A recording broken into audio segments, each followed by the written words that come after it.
Hello and welcome to the Facts Over Fandom show. Happy Friday. Again, just like last week, this week's episode is coming out a little bit later than I usually like to. Unfortunately, busy summer. My son started back to school this week. I'm ramping up for the new semester. Still working on my doctorate, although I'll probably be saying that, I don't know, it feels like to the day I die. So a lot of things going on this week. This show's getting out a little late, but happy Friday. I hope you had a great week. I know we're kind of getting to the end of summer. We're getting really close, especially with schools back in session. So if you're back in session, back in school, I hope the first week went great for you, or second week, whatever it is. And if not, hold on to that summer a little while longer while you have it. But I'm excited to be here this week and talk to you. There's been a lot going on and a lot talked about in the news about conference realignment, and that's what we're going to talk about today. Because a lot of the stories that I'm seeing and a lot of what's coming out in the media is really it's the pushback, it's the negative in everything that's going on with conference realignment. And personally, I mean, I don't like it. You know, I'm from Indiana. I graduated from Indiana University. I'm a Big Ten guy, and I like the traditional Big Ten. And when I say 10, I mean 10, not 11, not Penn State, but 10. I liked conferences that represented the geographic area that they're in. So I get that. I really get that. But I think we also need to look at the shifting landscape of college athletics. And again, this show, facts over fandom. You know, the second part of the show where I'd give my Uncle Brandon advice, that's when I can be a meatball. But right now, it's facts over fandom. Let's talk about the facts and what's going on in conference realignment. So I'm going to explain conference realignment and, you know, kind of, I'll take you back a few years and we'll look at how the map has kind of shifted over time. But I'll also talk about what are the factors? What's driving this? Is money driving it? Well, absolutely money's driving it. And that's what you see on social media. Oh, this is about the money. It's all about the money. Well, of course it's about the money, but why? Why is it about the money? And that's what we're going to get into this week on this show. I've got a lot of good information coming to you. I'm going to be sharing my screen and bringing you up different websites and graphics, and hopefully, again, explain the why on conference realignment. But before we get into that, I want to say a special thank you to our first and only sponsor. Let me bring up their website. I love them. I hope you love them. I hope you checked them out last week. Crossroads Shirts. Go to Crossroads. So CROSSROADS, Crossroads Shirts. .etsy.com, crossroadshirts.etsy.com. Last week, I think they just had the Indiana collection. Maybe they started on Ohio. This week, we've got the Indiana collection, the Ohio collection. They started on Michigan, so you can see what's going on there. And these are just fun shirts, as they say in their tagline, that you wish your school sold. So some of the ones I thought were kind of creative here. I like this here, if you're a fan of Xavier. Catholics 10, Huggy Bears 8. So it looks like Xavier's gotten the best of old Bob Huggins over the years here. They even got shirts for small schools, the Battling Bishops, Ohio Wesleyan in Delaware, Ohio. Check them out right there. And of course, you got all the big schools. Now, this one is kind of one of my favorites that I saw. This is from, I'll show you the hoodie here. This is for Ohio University. If you've ever been on the campus of Ohio University, it's where I got my master's, my first master's. They've got a big gate there. And on the front, it says to grow in wisdom. And in the back of this gate, as you're going on campus, and it says, and as you leave to go to basically serve your community through God. So I thought that was pretty cool there. That was pretty unique. And of course, you got your Indiana collection as you go down there and talk about Indiana. They've got representing Indiana there with banners, bikes, Valentine, B-Town. So go ahead, check them out. Crossroadshirts.etsy.com, crossroadshirts.etsy.com. You can also check them out on Instagram and Facebook at Crossroad Shirts. And I've told you I was going to have a special offer for my listeners. Let me bring it up here for you. 10% off. Go to crossroadshirts.etsy.com. Promo code FOF10, FOF10. You're going to get 10% off your order. go ahead, check them out. They're supporting the show. So please, let's give them a little support. All right, so let's jump into it. Let's talk about conference realignment and everything that's going on right now in college sports.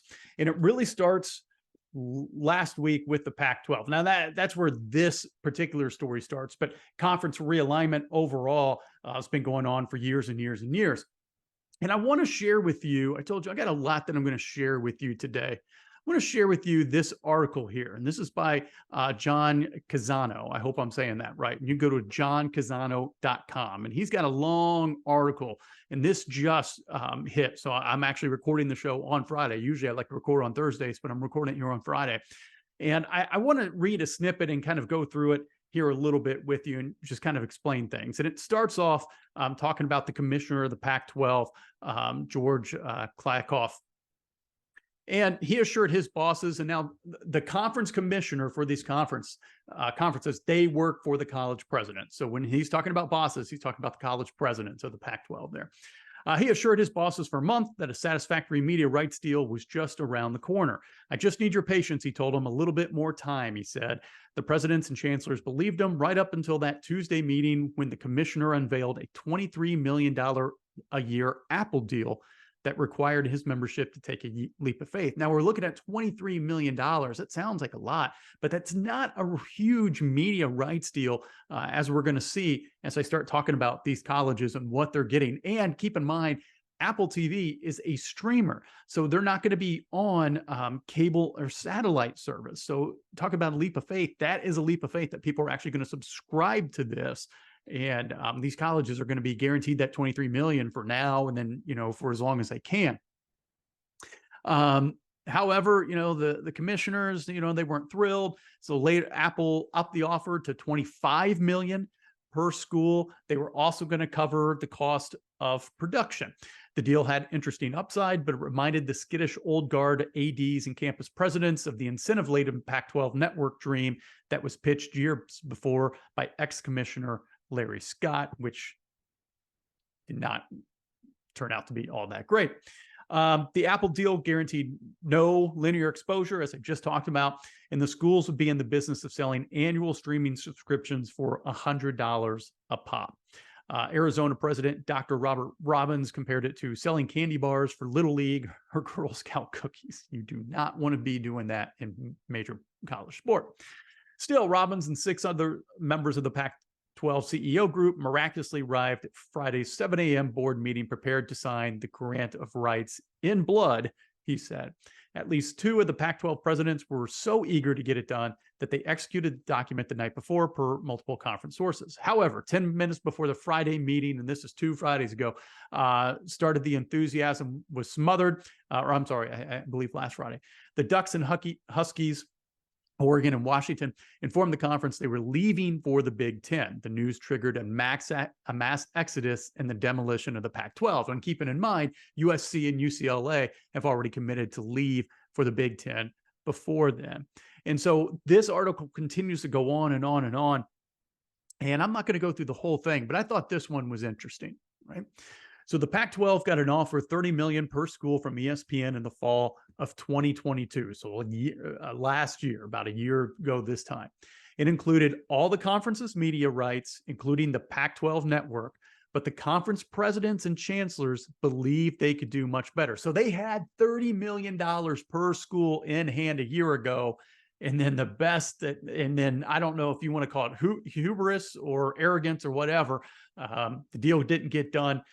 This new commissioner said, don't worry, I'm going to get us a good deal. And then the best they could get was $25 million a school a year later from Apple.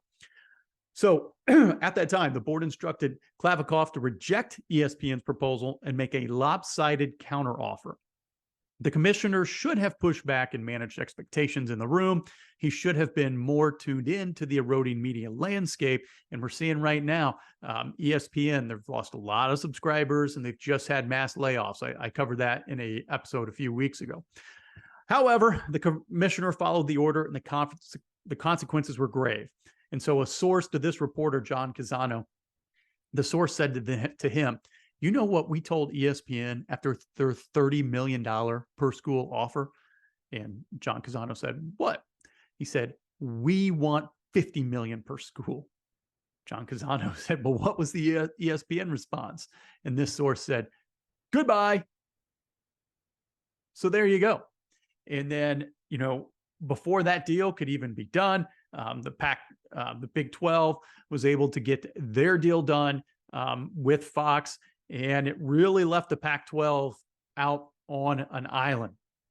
And so with that, these schools are now not going to be guaranteed the amount of money that they thought they were going to get from their TV, from their media rights deal. And these media deals are huge. Yes, it's all about the money, but they are huge for these programs and for these budgets. And I want to talk about that a little bit here, a little bit later in the show, on why that's important for these college athletic budgets. Other than, just because, hey, we want the money, but it goes a little bit deeper than that. But first, let's go through, let me share my screen again. If you're listening to us on podcast, that's great. We want you here, especially on Spotify. But today's show is going to be a little bit more visual. So I encourage you, check us out on YouTube or on Rumble. Just check Facts Over Fandom. So let's go through, here we go. And this is from 538. You can visit them at 538.com. Let's look at conference realignment since 2000. So let's start with the Big Ten, and I'll kind of zoom in here a little bit. So you can see with the Big Ten, it was pretty regional. It's just all Midwestern schools, everything from Minnesota to the West to Penn State in the East, Michigan State, I think the farthest north, not counting, I guess, Minnesota and Wisconsin, but as we're looking at this map, Michigan State all the way down to Indiana. So heavily Midwest. It continues that way in 2010, and then 2015, they start to expand. So we get Nebraska as part of it. We get Rutgers in New York, part of the New York market. We get Maryland here as part of the Washington, D.C. market. And it's twofold for the Big Ten. One, for these schools, I probably got to be a little bit careful because I don't want to say anything that's not factual, but from a good source of mine, I'll put it that way. One of these schools desperately needed to get out of their conference and into the Big Ten because of the guaranteed money from the Big Ten network and how much it was going to help that school, because they were overextended in some facilities that they were building for the athletic department. And for the Big Ten, it's great because now they're going to be able to get more money from their media rights, because now we're bringing in the New York market, which is the biggest market. I think that and LA are the biggest markets in the United States, and Washington, D.C., which is another huge market. So we're only going to be able to make more money for our member institutions. Fast forward to what it's going to look like here in just a few years. Now we're going to bring in that LA market. So now the Big Ten is going to have the two biggest markets in the country here pretty soon. Right. And for UCLA, USC, and then, if we want to come up here and talk about Seattle and with Washington, University of Washington, maybe the Portland market, as we talk about the University of Oregon, they're two other big markets, but now these schools are going to get an even better media rights deal and more money coming in to their institution there. Right. So look at the SEC. I think we're kind of seeing something similar there. Again, Southeastern Conference. And we're looking here in 2010, all these schools going from the West in Arkansas to the East in South Carolina, Georgia, Florida. It's all Southeastern schools. Same thing continues, right? As we go to, 2015. And then expansion starts. What year are we up to here? Or I'm sorry, it stays the same in 2010. So we're 2010, it's the same. And then 2015, we see we've got some expansion here. SEC, they've added Texas A&M. We've got Missouri up here. As we go forward, we're going to bring in the University of Texas. We're going to bring in Oklahoma. And again, these schools are leaving the Big 12 to get a better media rights deal with the SEC. Right? So we can see the timeline here, and I'm not going to go through all this, but you might wonder, why was the Big 12, as we look at the Big 12, and why did they bring in a school, if we look at 2015 here, why did they go all the way out to West Virginia to bring West Virginia in? West Virginia being in the Big East. Well, West Virginia is a big football school. Big East does not have necessarily big time football. West Virginia sees a chance to pair itself with the Big 12, even though travel is going to be greater. It's going to help the Big 12 get another big name school because they lose Missouri, they lose Texas A&M. It gets them another big name school with a good football program, and it helps West Virginia because now they're able to get some of that Big 12 money. So you can see this is what, like, the changing media landscape with these networks is what has really driven a lot of this conference realignment. Traditionally, conferences were about having regional schools that were similar kind of in size, mission, academics, and helps with less travel, less time that students are going to be out of class, right? And it just helps lower the cost as you keep things a little bit more regionals, and it developed these regional rivalries that we all know and love. Now, it's the wild, wild west, and schools are really out to do what's best for their bottom line. And why? Why?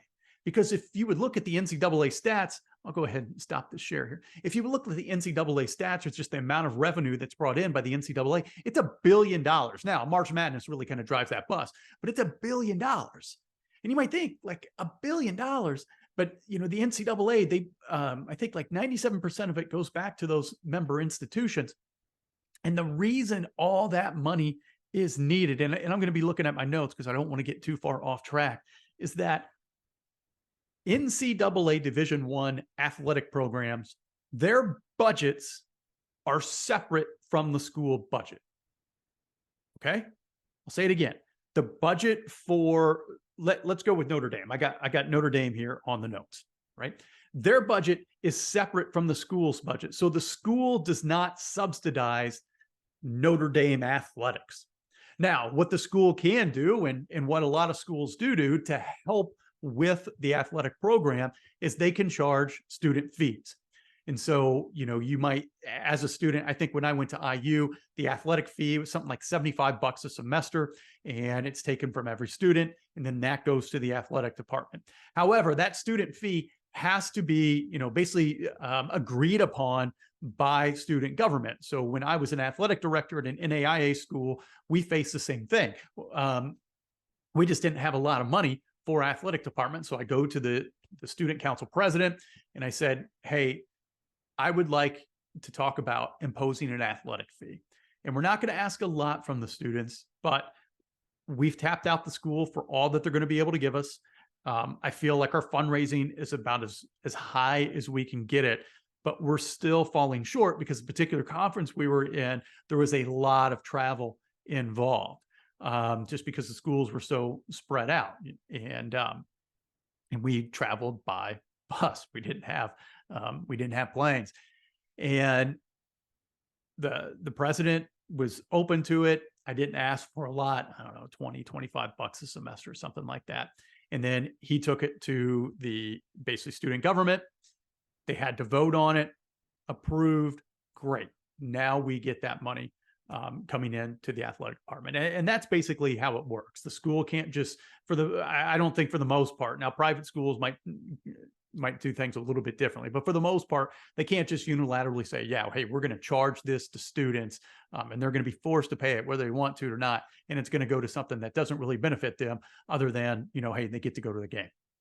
Usually it has to be agreed upon with the student government. So the budgets for the D1 athletic programs, they're separate from the school's budget. And something else I wanted to share here now, let me go back to my screen. Here we go.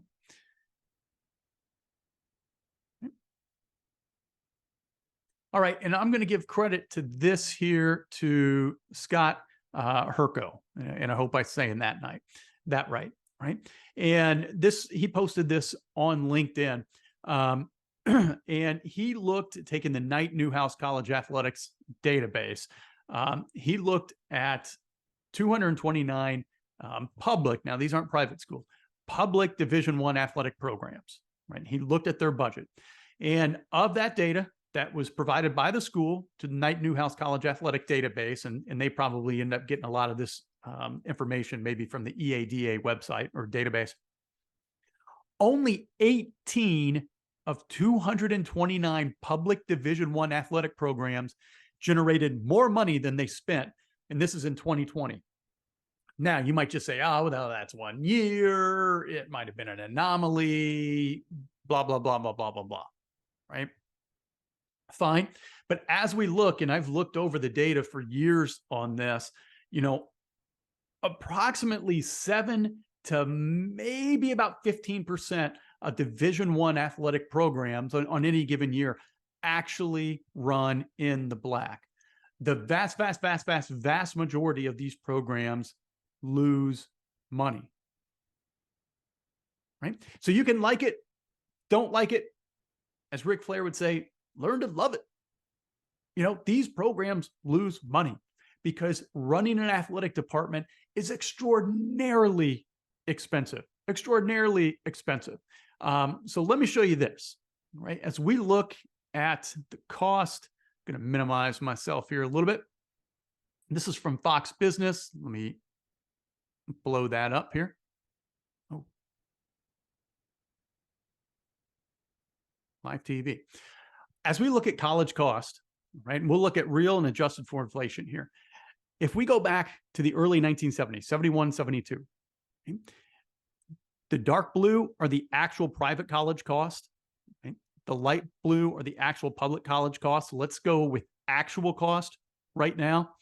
You could see, $3,000 to go to college. And I'm assuming they're using cost of attendance. So we're talking about everything in tuition, books, fees, housing, all that stuff, right?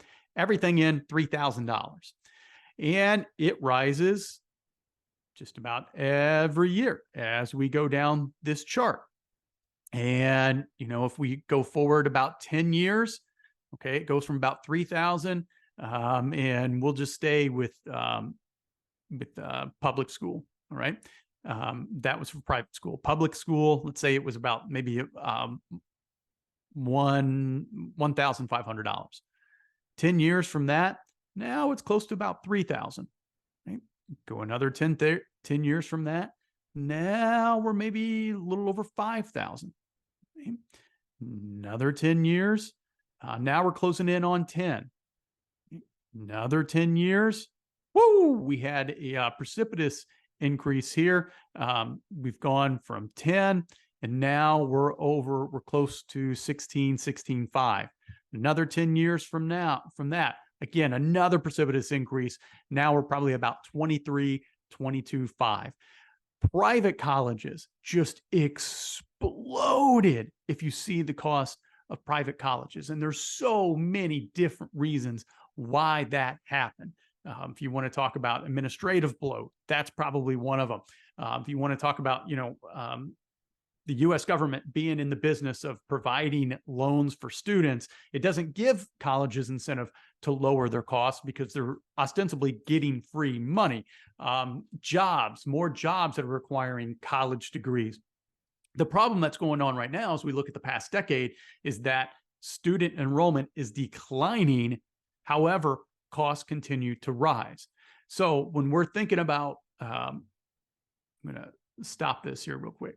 So as we're thinking about things like, cost for tuition for these student athletes, football rules the roost in D1 college athletics. Football provides the revenue for all the other sports, all the other Olympic sports. Okay?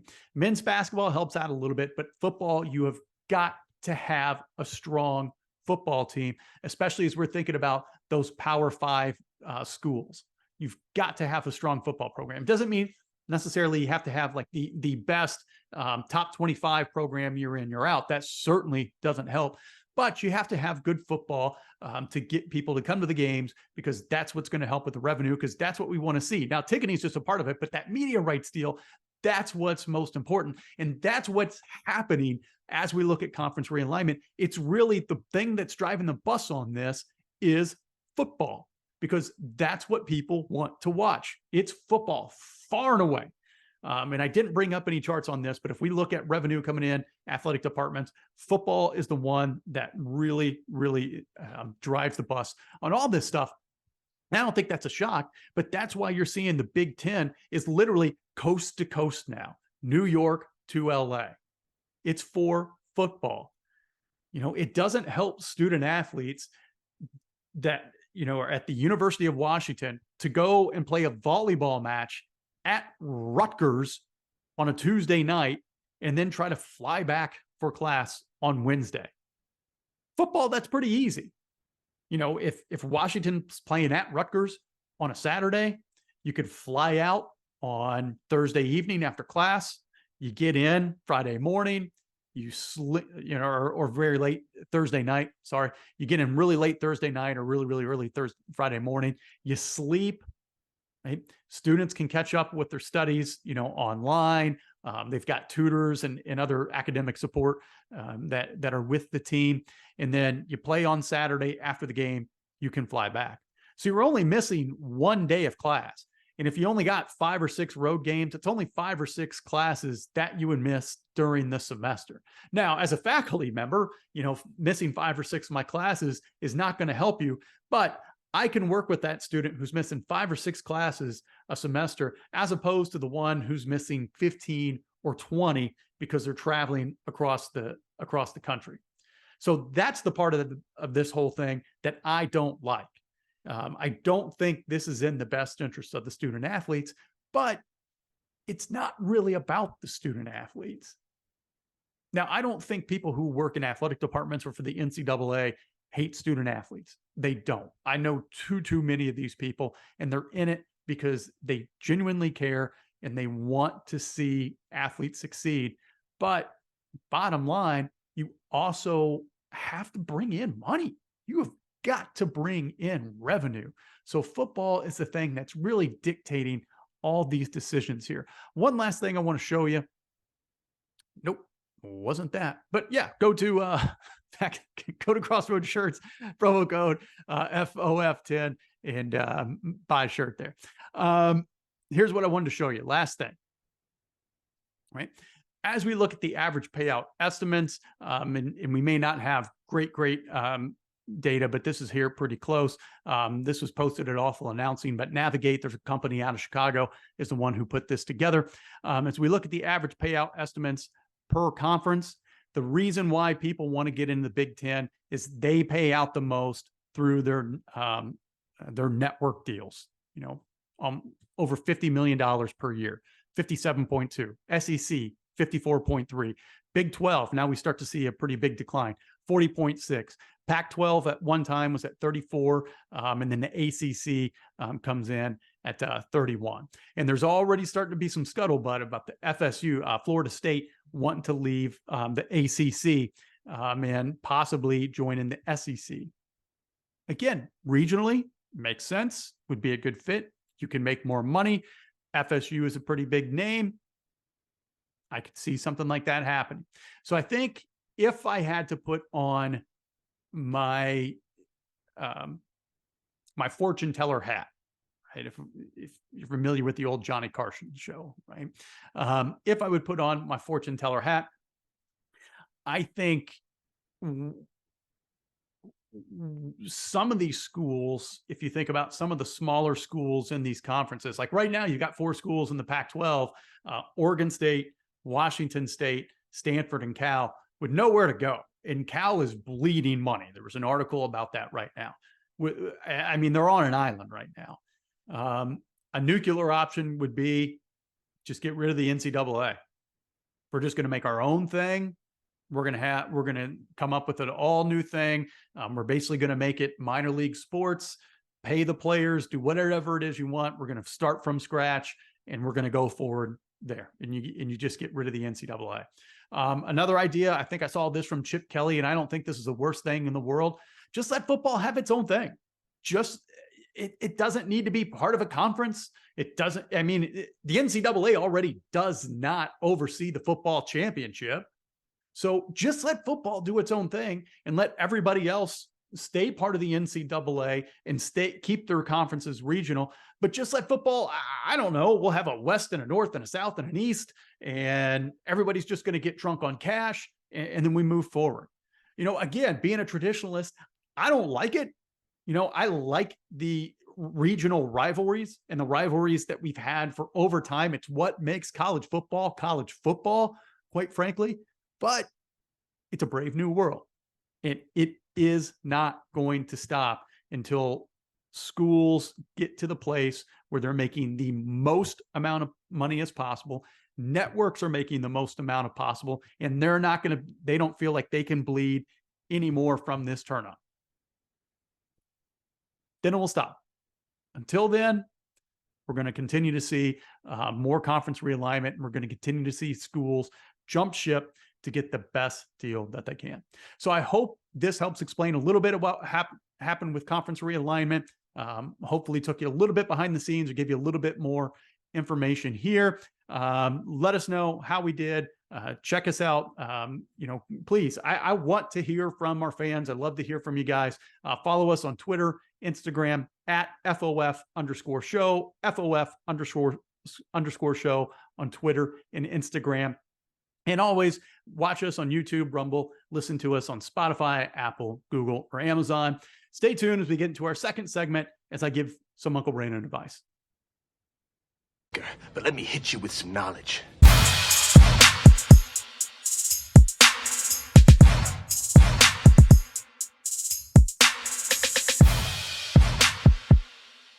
Okay, it's time for a little Uncle Brandon advice. And I talked about it's kind of back to school time right now at the beginning of the show. And today's Uncle Brandon advice is for all those athletes who are going back to school right now. Whether you're a college athlete, high school, middle school athlete, I had a coach that I worked for. So I coached basketball for a long time, and I coached at a small college here in Indiana. And coach that I worked for, he had everybody write down their goals. And a lot of those goals were, I want to win a ring, and that's what, the actual players would put down on the paper. I want to win a ring. And this guy is a national champion coach. And, he said, it's a great goal. I want to get there, but are you willing to do the things that it takes to win a ring? And you don't just show up at practice as the year begins and you just practice your couple hours and move along with your day. There is a pride, and I don't want to take away what I'm going to show you here in a second, but there's a cost to be a champion. There's a cost to win, and it happens long before your season practice begins. It continues. It doesn't end when practice is over and you have the choice. Do I continue to get some work in? Or, do I go play Call of Duty for the next few hours?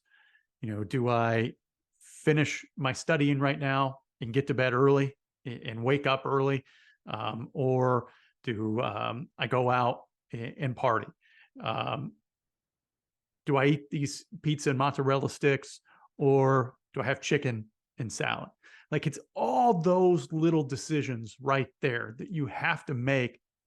And if you make the right ones and you put your energy into doing what you need to do to win, you're going to see those results, because that is what's demanded to be a champion. It's cool to win, and it's cool to get the plaudits, and it's cool to have those hats and shirts. I mean, I got some upstairs here in my home, in my closet, and I never wear them. It was cool at the time, and I still have the memories, but I don't ever wear them anymore. Right. And it's cool to have the ring. But it's the journey along the way, and it's the bonds and the relationships you form that really That's what you remember going forward, and in all the stories from the past. That's what you remember. But this Uncle Brandon advice is for those who, you're ready to take that step. You're ready to has a price. Like there's sacrifices you have to make to be a champion. Again, you don't just show up, do the minimum amount of work, and think that you're going to be a champion. It doesn't work like that. And it's not just in your sport, college, high school, middle school athlete. It's in life. You want that amazing job. You want to be a CEO of a Fortune 500 company one day. Going to college is part of the process, but you don't just graduate and then go right into the C-suite. That's not how it works. You've got to work your way up. You've got to take your lumps. You want to make partner in a law firm. Maybe that means working 80 hours a week. Personally, I wouldn't want to do that, but that's not me. That might be your dream. And if you think you're going to get by with, hey, I really just want to work, my 8 to 5, and, I want to have 3 weeks vacation so I can travel all over the world and have cool Instagram pictures and all that. Well, that's cool, but you're not going to be the one that makes partner. So you've got to figure out, with whatever it is that you want in life, what's the price that you are willing to pay? And what's the price that's going to be due? What is the standard? Nick Saban has a couple great great videos, if you just want to look on YouTube, about the Alabama standard and what you have to do to be able to play there. And it's why they've been so successful. And it's not just the big things, it's the small things that matter. Like he'll get on guys for, hey, this is how you dress when we're on the road, and this is how you get off the bus, and this is how you conduct yourself in pregame warmups. Because it's all those little things, right? The Philadelphia Eagles, they talked about that when they went to the Super Bowl, when they won the Super Bowl, when Chip Kelly was the coach. Nick Foles won that Super Bowl for him, right? Or he was the quarterback. They talked about that. It was all the little things that we did, not just the big things going to practice, but just how we conducted our business every single day. And so what are the sacrifices that you have to make? So college, high school, middle school athlete, you listening to this right now, what's the dream? What is it you want to do? You want to win a conference championship. You want to be a GM of an NBA team. You want to be partner of a law firm. You want to have a happy marriage one day with kids. What is it you want to do? What are the sacrifices that you have to make, or what's the standard? Let's go with that. Let's not sacrifice. What's the standard that you have to get to reach that dream? And don't sacrifice that standard. Okay. I've done a lot of hard things in life, whether it be, getting 2 graduate degrees, or running 4 marathons, or doing a half Ironman, or, being a small business owner a couple times over. And in none of those situations did I just roll out of bed and say, okay, well, I'm going to do this and, start, and it's just going to happen. Right. There were sacrifices I had to make along the way, and there were standards that I had to make along the way. And so figure out what those standards are and go do it. And it's going to be extraordinarily hard, extraordinarily difficult, because anything worthwhile is going to be difficult, but it's going to be extraordinarily rewarding. And I'm going to tell you something. If you get to do it with other people, it's even more fun. Bring your teammates along for the ride. Because again, looking at the championship ring or the hats or the shirts, that's a ton of fun. And I like to do that from time to time. My 25th high school reunion is tonight. So I was going back through some memories of my senior year and looking at newspaper clippings and things like that. But it was the people I got to do it with. And that was the fun part. So I hope all of you have a great season. Figure out what it is you want to do. What is your goal? And work like crazy to get there. And if I could ever help, hit us up, Instagram, Twitter, at FOF Show. So that's going to do it this week. Can't wait to be back in the chair next week. And until then, love God, love each other, be a good sport. See you next Friday.